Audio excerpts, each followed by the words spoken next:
Dans cet épisode, SpaceX effectue les toutes dernières réparations de l'étage 0 avant le retour imminent d'un booster sur la table de lancement. Sur le nouveau pas de tir, c'est une véritable forteresse d'acier qui se lève et qui servira de base pour assembler la seconde tour de lancement orbitale. Enfin, sur le site de production, on analysera en détail les nouveautés du bouclier thermique en cours d'installation sur le prochain candidat à l'orbite, le prototype S-30. Bienvenue pour cette nouvelle Starship Update, l'émission qui vous résume toutes les avancées du programme Starship.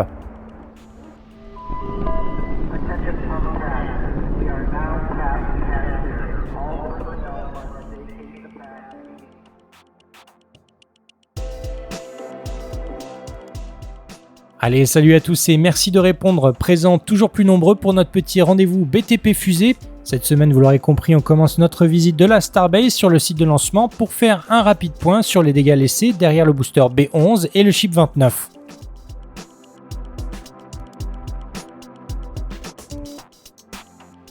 Le 6 juin dernier, les 33 moteurs du Starship ont encore endommagé le bras de ravitaillement du second étage qui semble avoir pris un petit coup de vieux.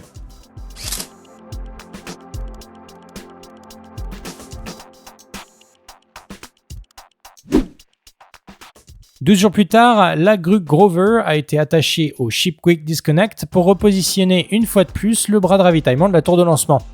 Cette opération a déjà été menée après les 3 premiers lancements du Starship.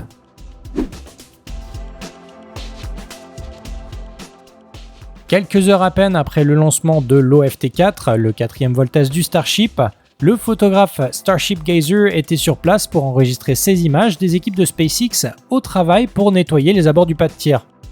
Malgré l'efficacité de la Stardouche, le déluge d'eau imaginé par SpaceX, de nombreux débris ont encore été projetés aux alentours lors du 4e vol, principalement en provenance de la ferme à ergol de l'étage 0.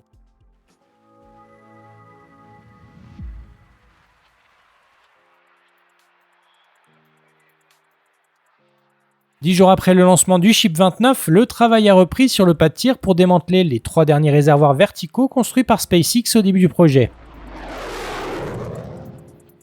Sur cette photo aérienne prise par le photographe de la chaîne What About It, on devine sur la gauche de nouvelles fondations pour étendre les installations de la station-service géante du Starship. Justement, mercredi 19 juin, un réservoir horizontal jusqu'ici stocké sur le site de Sanchez a été livré sur le site de lancement sous une pluie battante. Il serait probablement utilisé pour stocker l'oxygène liquide initialement contenu dans les GSE verticaux en cours de démantèlement.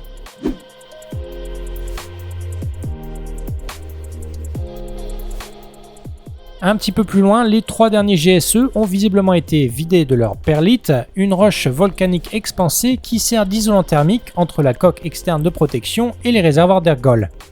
Voilà qui explique certainement pourquoi 2 des 3 réservoirs, ceux qui étaient les plus exposés à l'OLP, ont été déformés le 6 juin dernier.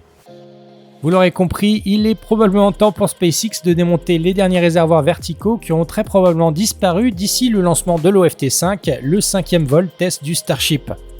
Le 18 juin dernier, la grue Marvin a retiré une partie de la coque de protection du GSE numéro 3, initialement prévue pour stocker de l'oxygène liquide. Si ce n'est pas déjà fait, la grue LR11000 de SpaceX devrait bientôt enchaîner et démonter le réservoir interne de 9 mètres de diamètre.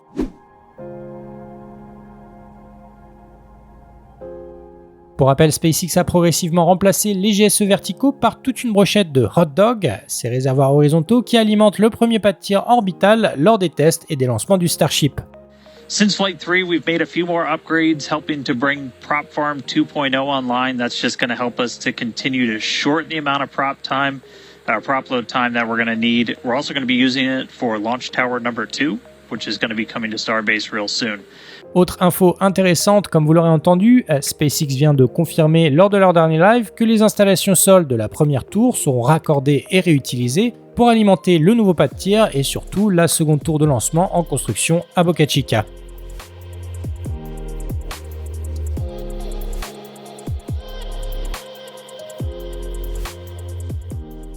Et oui, j'en ai pas parlé avant, faute de temps, mais depuis plusieurs jours, les livraisons se succèdent sur le pas de tir orbital pour construire la seconde tour de lancement. Alors pour simplifier le suivi des différents chantiers à l'avenir, je vous propose de renommer le premier pas de tir en pas de tir orbital A et le nouveau en construction, on va l'appeler le pas de tir orbital B, un petit peu comme c'était le cas pour les plateformes de lancement suborbitales. Comme je le rappelle régulièrement sur la chaîne, la tour de lancement du pas de tir orbital A était donc un prototype qui sera normalement mis à jour une fois que la seconde tour de lancement sera opérationnelle.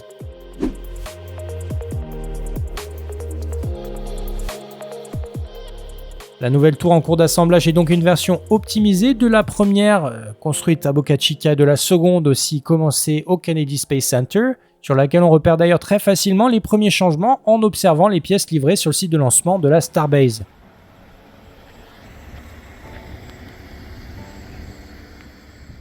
La base de la tour, vous allez voir, va certainement ressembler à une véritable forteresse et se compose de colonnes et de murs en acier de 5 cm d'épaisseur qui seront ensuite remplis de béton.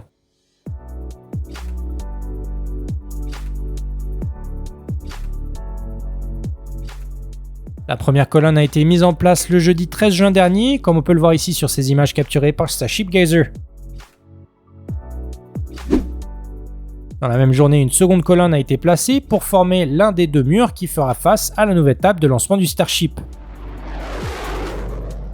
Sur cette photo aérienne prise par l'équipe d'RGV Aerial Photography, on devine ici deux colonnes en place. Les deux colonnes encore manquantes, et l'emplacement du futur pas de tir qui sera donc orienté au sud de la tour numéro 2, contrairement à l'OLP numéro 1 qui fait face à l'est de la première tour de lancement.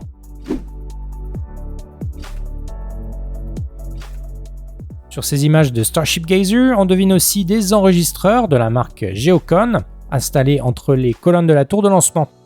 Selon la brochure du fournisseur, ces data loggers peuvent être connectés à des capteurs pour mesurer les vibrations ou encore l'inclinaison d'une structure. Visiblement, SpaceX va donc sans surprise garder un œil sur la tour numéro 2, probablement pour évaluer la stabilité des fondations et de la tour en cours d'assemblage sur le pas de tir orbital B.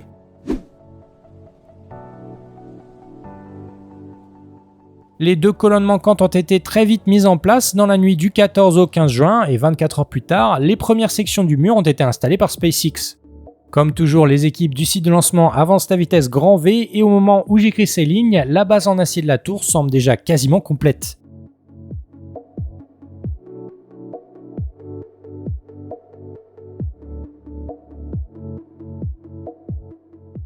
Cette nouvelle architecture doit prévenir l'érosion du béton observée sur la base de la première tour orbitale, et j'ai hâte de voir quelles seront les autres modifications mises en place par SpaceX, notamment pour améliorer la résilience de la future table de lancement du Starship.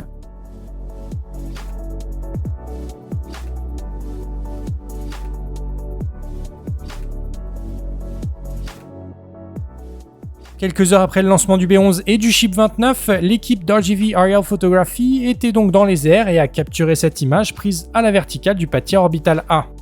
On y devine quasi parfaitement les 20 cercles placés à la verticale des Raptor Boost, ces moteurs périphériques à tuyaux fixes qui équipent le booster. On avait découvert ce motif pour la toute première fois sur ces images de la Stardouche, prises au ralenti et publiées sur X par SpaceX le 8 juillet 2023. Voilà, ça fait déjà presque un an. Plus haut sur le pont supérieur de l'OLP, la nouvelle coque de protection du booster Quick Disconnect semble avoir tenu le coup comparé au précédent lancement. Au moment de préparer cet épisode, SpaceX n'a d'ailleurs toujours pas démonté le capot pour changer les conduites cryogéniques du bras de ravitaillement du booster.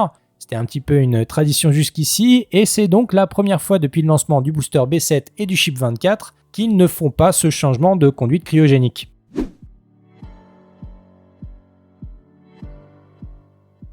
Alors par contre, à l'intérieur de la table de lancement, là, certaines pièces ont visiblement été changées et ou inspectées, ça on ne sait pas trop encore pour le moment, notamment 10 des 20 Hold Down Clamps des supports du Super Heavy. Leur retrait a été organisé dans la soirée du 10 juin avant d'être réinstallé 3 jours plus tard seulement dans la nuit du 12 au 13 juin.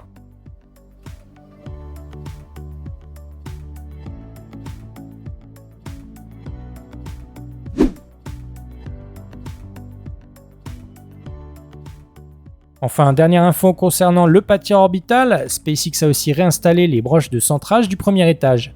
Je pense que vous vous en souvenez, ces pièces sont au nombre de 2 et ce sont en fait des unités de centrage qui servent à aligner le booster du Starship sur les 20 pinces rétractables de la table de lancement. La réinstallation de ces deux pièces indique donc l'imminence d'un retour du booster, en l'occurrence il devrait s'agir du booster B12, qui devra donc tenter une mise à feu statique sur le pas de tir orbital A avant son prochain lancement. En attendant tout ça, SpaceX met les bouchées doubles sur le chantier de sa nouvelle tour et vient de recevoir une livraison, vous allez voir, un petit peu spéciale.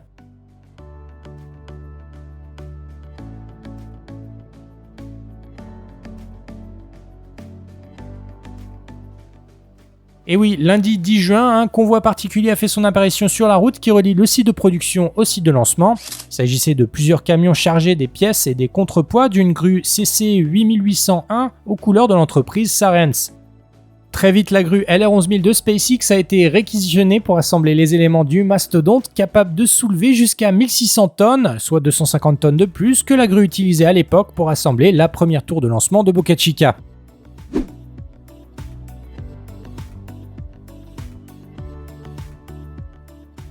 Selon le photographe Starship Gazer, cette nouvelle grue entrera en service à partir du 28 juin au plus tôt, et le contrat de location signé par SpaceX s'étend jusqu'au mois de janvier 2025. L'assemblage de la tour numéro 2 devrait donc se faire dans une fenêtre d'environ 6 mois, et le chantier pourrait commencer début juillet au plus tôt.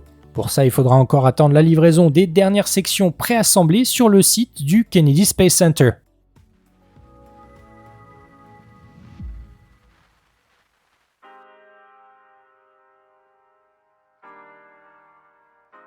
Et oui, une fois de plus, voilà quelque chose dont je ne vous ai pas parlé un petit peu plus tôt par manque de temps. Mais voilà, sachez que les derniers segments de la future tour du Pâtière Orbital B viennent de quitter la Floride, direction le centre de développement du Starship à Boca Chica. Le 4 juin dernier, 2 jours avant le lancement de l'OFT-4, SpaceX a joué une petite partie de Tetris géante pour charger la barge de transport en y plaçant des sections de tour, les supports de chopsticks et les fameuses baguettes de Mechazilla, qui pour rappel seront cette fois-ci 30% plus courtes par rapport à celles du premier pas de tir construit au Texas. Je vous laisse profiter quelques instants de ces superbes images du convoi capturé par Jerry Pike, avec ces images de drone vraiment fantastiques. Comme d'habitude, je vous mettrai le lien de son compte X à l'écran, n'hésitez pas à le suivre.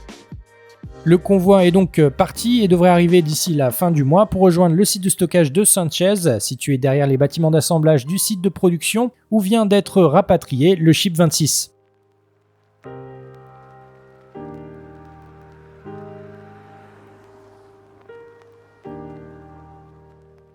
Alors, le Ship 26, qui c'est celui-là ? Who are you? You. No, not me, you. Yes, I am you. Eh bien, le Ship 26 est un prototype sans tuile thermique, sans aileron et sans porte-cargo, une espèce d'énergumène qui fait beaucoup parler sur les réseaux et que SpaceX semble utiliser jusqu'ici comme cobaye pour effectuer différents tests au sol. You. Yes, Not you, him. What's your name? me. Yes, you. I am me. He's me. Après une première mise à feu statique effectuée le 21 octobre dernier sur l'ancien pas de tir suborbital, SpaceX a ensuite ajouté de mystérieux renforts verticaux sur le fuselage du S-26 avant de l'utiliser pour inaugurer la nouvelle tranchée creusée sur le site de Massey.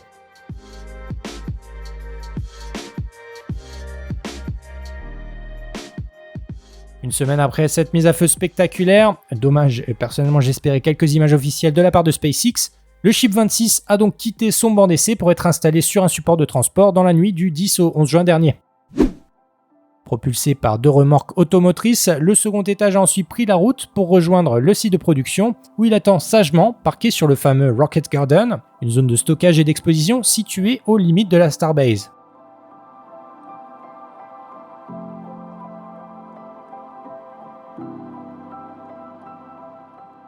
Après le déménagement du prototype S-26, RGV a une nouvelle fois réussi à capturer de belles images du banc d'essai sur lesquelles on devine cette fois-ci pour la toute première fois les conduites cryogéniques et le Quick Disconnect installé pour ravitailler les prototypes à tester.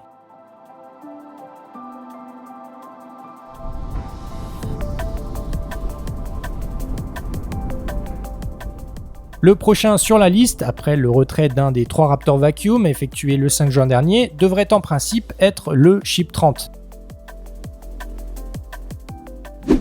Une fois que ces nouvelles tuiles seront installées, alors ça on va en reparler dans un instant, Vous allez voir, c'est hyper bien. le S-30 devrait en théorie quitter le High Bay le mois prochain pour rejoindre le site de Massey.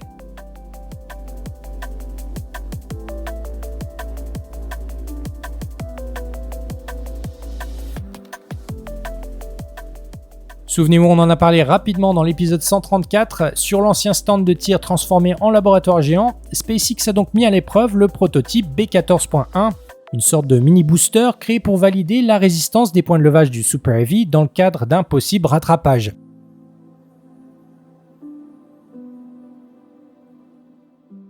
Depuis le dernier épisode, Elon Musk a une fois de plus enfoncé le clou. Le constructeur souhaite tenter le rattrapage du B12 lors de l'OFT5, le prochain vol test du Starship. Bardé de capteurs, le prototype B14.1 a finalement été libéré du système de V1 installé pour vérifier la résistance des points de levage, une manip qui semble donc signer la fin des tests pour le cobaye.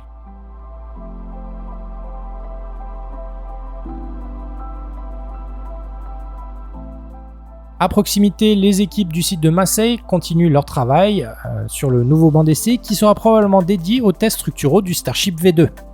Depuis le dernier épisode, la structure a gagné d'un étage. J'espère que dans sa prochaine vidéo, le youtubeur The Everyday Astronaut aura eu la chance de faire un tour du site de Massey qui concentre à mon avis une immense partie des tests décisifs pour la suite du projet.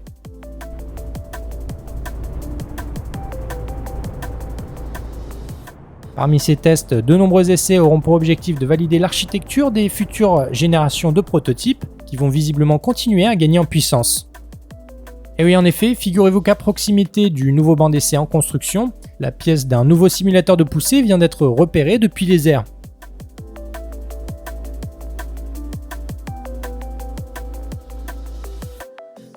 Selon la communauté qui suit le projet, cette pièce semble indiquer que SpaceX travaille en fait à la mise au point d'un booster à 35 moteurs, soit 2 moteurs supplémentaires par rapport à la version actuelle du Super Heavy.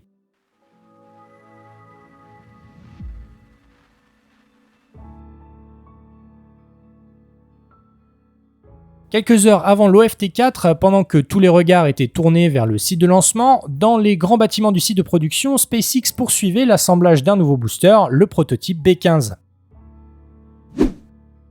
Le 4 juin dernier, les 2 premières sections du réservoir d'oxygène ont quitté la Star Factory pour rejoindre le Mega Bay numéro 1, l'édifice dédié à la construction du premier étage du Starship.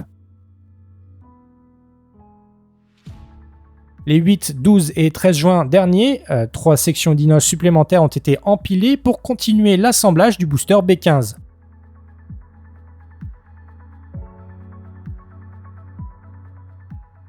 Au moment où j'écris ces lignes, 5 des 6 segments du réservoir inférieur du booster B15 sont donc assemblés et il ne manque maintenant plus que la section de poussée pour compléter la première moitié du B15. Si SpaceX utilise tous les modèles antérieurs au B15, ce prototype devra en théorie participer au vol test numéro 8. D'ici là, les choses ont le temps d'évoluer bien sûr, et comme d'habitude, je vous tiendrai au courant lors des prochains épisodes.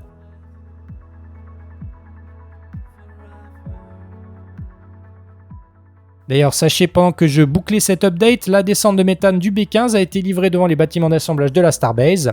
Après un petit coup de lavage au Karcher, le long tube a été levé pour être installé au centre du réservoir d'oxygène, partiellement assemblé dans le Mega Bay numéro 1.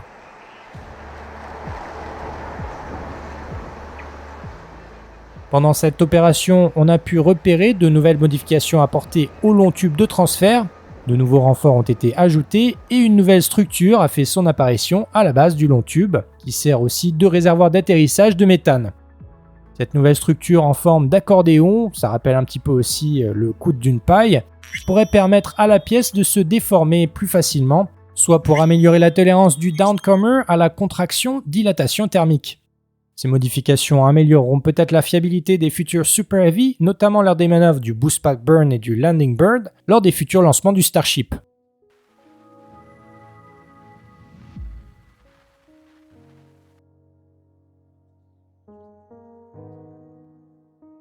Alors justement, en parlant des futurs lancements, il est temps pour nous de faire le point sur les travaux en cours sur le successeur du Ship 29, le prototype S30. Comme on l'a vu la semaine dernière, le Ship 30 est parqué dans le High Bay où les équipes de SpaceX ont tout simplement écaillé le second étage en un temps record. Objectif de la manœuvre, remplacer les 18 000 tuiles par de nouvelles Starbrick plus résistantes et installer un nouveau revêtement isolant sous une partie du bouclier thermique du véhicule.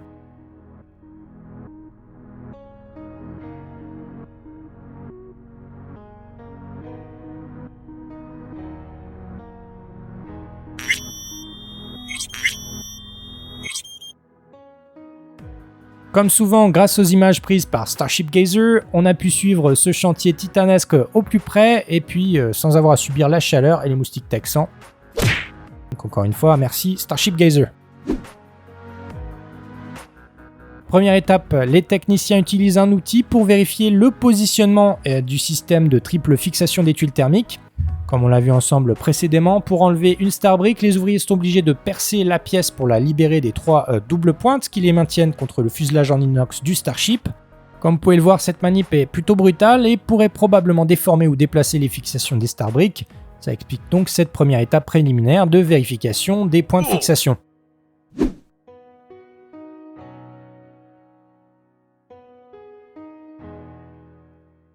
Dans un second temps, le technicien pioche une tuile dans un des bacs avant de la nettoyer avec un produit non identifié, peut-être juste de l'eau avec du savon. L'objectif est ici probablement d'inspecter visuellement la surface de la Starbrick pour vérifier que la face externe de la pièce n'est pas fissurée ou endommagée. Une fois que le revêtement externe de la Starbrick a été visuellement contrôlé, la tuile est ensuite mise en place sur le fuselage en exerçant une simple pression au niveau des 3 points de fixation. Comme vous pouvez le voir ici à l'écran, il suffit à l'employé de SpaceX de taper 3-4 fois du poing sur les angles de la tuile pour la mettre en place solidement sur le fuselage. Il faut savoir que contrairement à la navette spatiale américaine, dont chacune des 24 000 tuiles était unique et usinée sur mesure, 98% des Starbrick du second étage du Starship sont strictement identiques. C'est une caractéristique qui facilitera leur production à la chaîne et surtout qui facilitera la maintenance du bouclier thermique du Starship à long terme. On continue avec l'étape 4 où un technicien de l'équipe du bouclier est chargé de vérifier une à une chaque tuile placée sur le fuselage du Ship 30, notamment en mesurant l'espace laissé avec les briques voisines.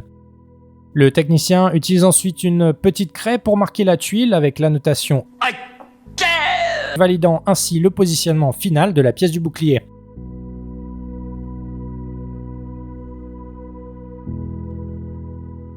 Enfin, comme on l'a vu dans l'épisode précédent, selon Elon Musk, le bouclier thermique du Ship 30 sera en théorie jusqu'à 2 fois plus résistant que celui de son prédécesseur, le Ship 29.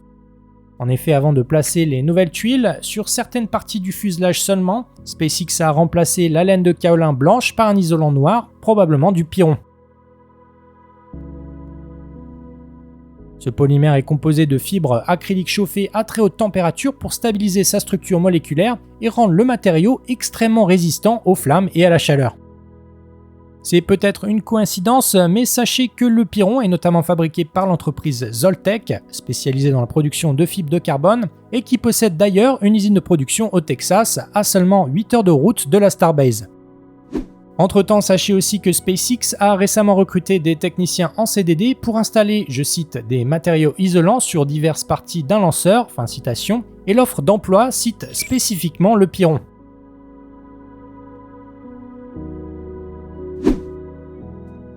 Jusqu'ici, au moment où j'enregistre cet épisode, SpaceX ne semble avoir substitué la laine de kaolin que sur la partie centrale du ventre de l'appareil.